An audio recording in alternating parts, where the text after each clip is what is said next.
managing this will be key to the success of all the energy players, both IOCs and NOCs.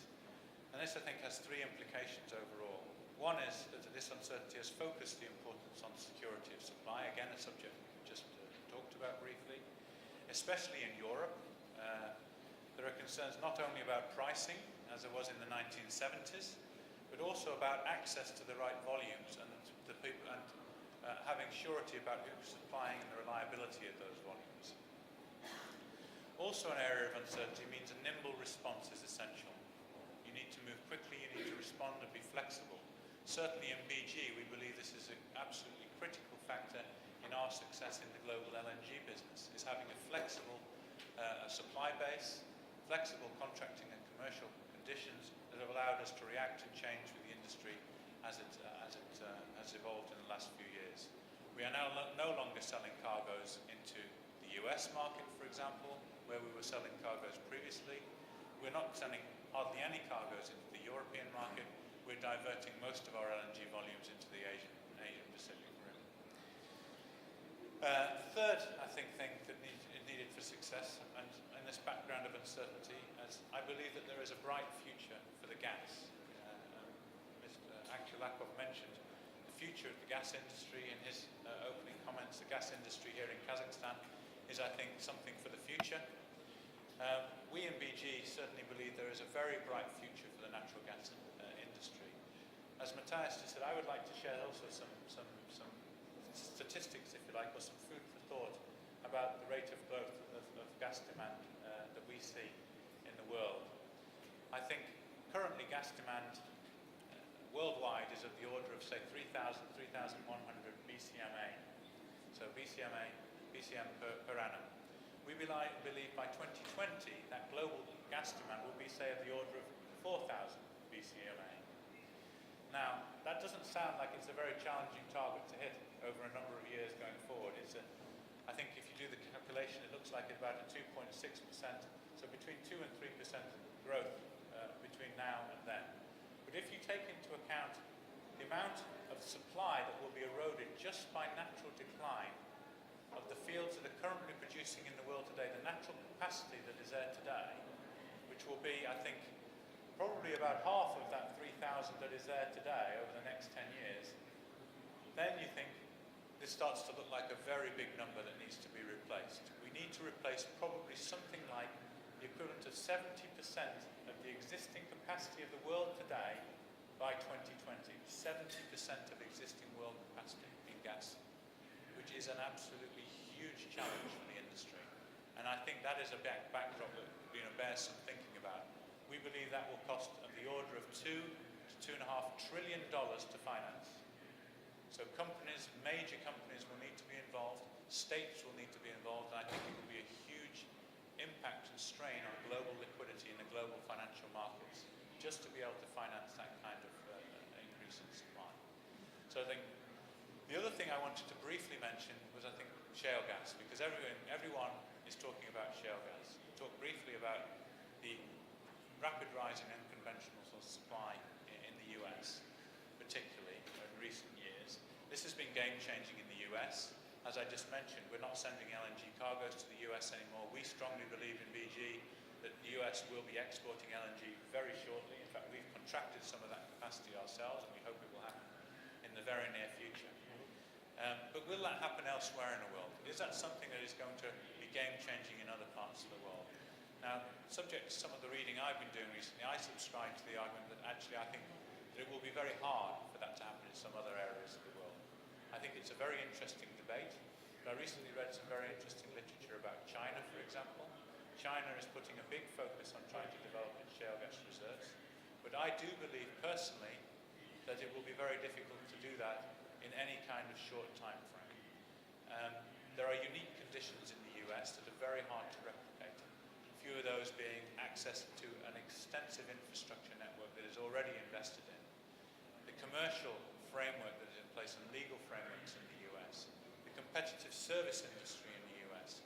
The geology is not necessarily reproducible everywhere else, and it goes on and on. So I think the US is a very, very special place from this respect. There are other areas of the world that can come close to that, Australia is somewhere where we're also working very hard in BG to develop coal seam gas to LNG. But I do believe that the rise of unconventional resources will be much more gradual and much slower than many people expect in places like China and Indonesia, North Africa, other places of the world where there are major shale gas resources available, Europe being another one. So those are just a few thoughts from me to sort of stimulate the conversation, I hope, and I hope we have some time for some discussion, and I'll leave it there. Thank you very much. Thank you very much.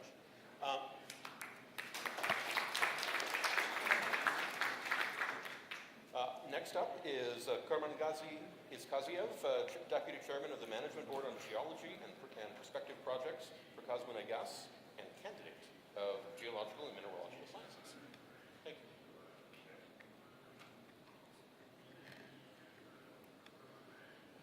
Уважаемые коллеги, участники форума, разрешите от имени национальной компании «Казмунайгаз» в первую очередь поприветствовать участников и гостей 5-го Астанинского экономического форума. Благодарю организаторов за приглашение и возможность выступить в рамках проводимого форума. В своем выступлении я постараюсь кратко изложить аспекты перспективы развития геолого-разведочных работ в Республике Казахстан, проводимые национальной компанией «Казмунайгаз». В начале своего доклада я хотел бы остановиться на деятельности «Казмунайгаз». Основное достижение, наша деятельность направлена на достижение задач в рамках проводимой государственной политики по повышению конкурентоспособности Казахстана, в том числе по таким ключевым направлениям, как энергетическая безопасность, инвестиционная деятельность и реализация совместных проектов. Целью национальной компании «Казмунайгаз» является вхождение в 2015 году в число 30 крупнейших нефтегазовых компаний мира. Основными целями на сегодняшний день это наращивание потенциала для долгосрочного роста компании путем стабильного воспроизводства углеводородного сырья в существующих регионах деятельности, ускоренного развития новых перспективных регионов в Казахстане и за его пределами. Для достижения тех целей, которые поставлены перед нами, мы будем руководствоваться следующими принципами. Агрессивная геологоразведка и расширение географии бизнеса, эффективная реализация проектов, высокое качество операционных процессов. Также приоритетными направлениями деятельности национальной компании в области разведки и добычи будут являться ответственное недропользование и промышленная безопасность охраны труда и окружающей среды, стратегическое партнерство, внедрение новых технологий. В настоящее время национальная компания «Казмунайгаз», являющая проводником государственной политики в области нефти и газа, обладает доказанным запасом, извлекаемым запасом 800 миллионов тонн нефти, что обеспечивает в ближайшей перспективе возможность стабильной добычи. Среди основных целей и приоритетов национальной компании, как я уже сказал, можно назвать обеспечение сбалансированного уровня добычи, увеличение объемов геологоразведочных работ, направленного на обеспечение прироста запасов, эффективное управление затратами, консолидация имеющих и новых нефтегазовых активов и выход на международный рынок, а также обеспечение безопасности производства. Кратко остановлюсь на тех работах, которые мы проводим. Относительно текущего статуса работ в казахстанском секторе Каспийского моря, необходимо отметить, что на сегодня подписано порядка 10 контрактов на недропользование, по которым активно проводятся работы. В рамках данных контрактов выполнены несколько тысяч километров сейсморазведочных работ, пробурены десятки разведочных скважин, осуществляется большой комплекс экологических работ.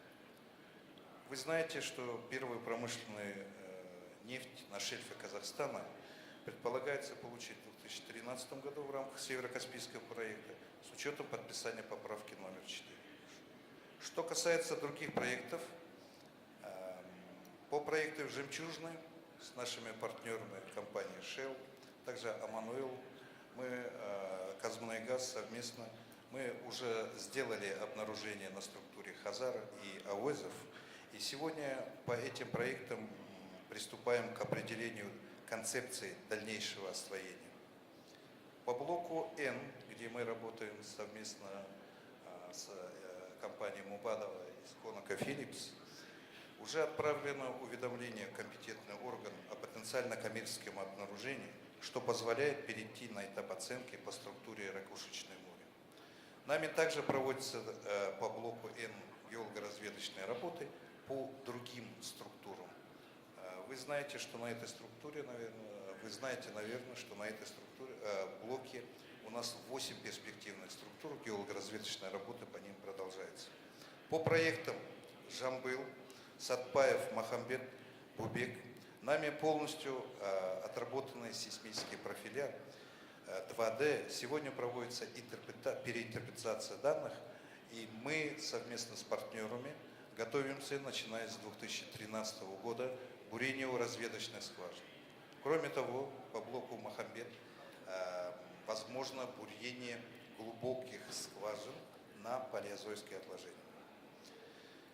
На основе анализа последних геолого-геофизических материалов и бурения национальная компания «Казмунайгаз» на сегодня выделяется новые перспективные направления геолого-разведочных работ по Каспию. Конечно, есть у нашей компании коммерческие интересы, поэтому мы не можем полностью раскрыть вам, однако достаточно очень интересные данные, которые меняют геологию этого региона. Что касается перспектив нефтедобычи на суше, несмотря на увеличение доли так называемых трудноизвлекаемых запасов и роста обводненности, национальная компания «Казмунайгаз» за счет эффективной доразведки действующих месторождений планирует стабильно поддерживать высокий уровень добычи в краткосрочном и среднесрочном режиме. В части разведки на суше нами запланирован огромный объем геолого-разведочных работ на суше Казахстана по Прикаспийскому, Мангышлакскому, Устюрт-Бужашинскому бассейну. С целью уточнения стратегии поисково-разведочных работ на нефть и газ нами выполняются работы по обобщению накопленных за последние десятилетия геолого-физических материалов по всем осадочным бассейнам Республики Казахстан. С современных научно-методических позиций с целью разработки геологических моделей, новых геологических моделей строения, хочу особо отметить, что в данной работе необходимо обязательно содействие государственных органов в части выдачи геологофизических материалов и при необходимости внесения определенных изменений в действующее законодательство Республики Казахстан. Целями проекта комплексное изучение осадочных бассейнов является анализ всех 15 осадочных бассейнов, переоценка и прогноз, количественный прогноз нефтегазоперспективности по этим проектам.